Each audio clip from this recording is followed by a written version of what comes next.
মাছ আমাদের কাছে অত্যন্ত পরিচিত একটি প্রাণী, কিন্তু ভেবে দেখেছেন কি পৃথিবীর অন্য সব প্রাণীর জবান থাকলেও মাছের জবান নেই কেন? কেন মাছের জবান কেড়ে নেওয়া হলো এবং মৃত অবস্থায়ও খাওয়া হালাল করা হলো? আসলে এর পেছনে রয়েছে একটি চমকপ্রদ ঘটনা। একবার হযরত আলী রাদিয়াল্লাহু তাআলা আনহুকে এক ব্যক্তি প্রশ্ন করলেন, হে আলী, পৃথিবীর অন্য সব প্রাণীর জবান থাকলেও মাছের কেন জবান নেই এবং মাছ কেন পানিতে বসবাস করে?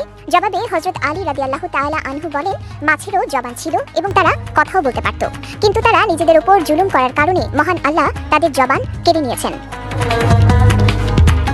পরে ওই ব্যক্তি আবার প্রশ্ন করলেন, হে আলী, মাছেরা নিজেদের উপর কি জুলুম করেছিল? তখন হযরত আলী রাদিয়াল্লাহু তাআলা আনহু পুরো ঘটনা বর্ণনা করেন। তিনি বলেন, ইবলিস আদম আলাইহিস সালামকে সিজদা দিতে অস্বীকার করায় আল্লাহ তাআলা তাকে বিতাড়িত করেন এবং দুনিয়াতে পাঠিয়ে দেন। কিন্তু ইবলিস দুনিয়াতে আসার পর সব ধরনের প্রাণীদের কুমন্ত্রণা দিতে লাগলো। সবার প্রথমে সে কুমন্ত্রণা দেয় মাছকে।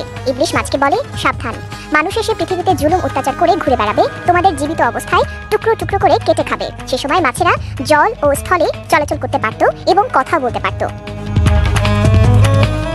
মাছেরা ইবলিসের এই কথা শুনে সমুদ্রের অন্যান্য প্রাণীদের মানুষের বিরুদ্ধে এসব কথা বলতে এবং সবাইকে একত্রিত করতে লাগলো। তখন মহান আল্লাহ তাআলা মাছের কথা বলার ক্ষমতা কেড়ে নেওয়ার পাশাপাশি স্থলে চলাচলও বন্ধ করে দেন। এরপর থেকে মাছ আর কথা বলতে পারে না এবং শুধু পানিতেই বাস করে। শুধু তাই নয়, মাছের জন্য মহান আল্লাহ নতুন একটি বিধান জারি করেন, তা হলো মাছ জবাই করে খাওয়ার প্রয়োজন নেই। তাদের জীবিত কিংবা মৃত উভয় অবস্থায় কাটা যাবে এবং খাওয়া যাবে। মূলত মাছ ছাড়া অন্য কোনো প্রাণী জবাই করার আগে মৃত অবস্থায় খাওয়ার জায়েজ নেই।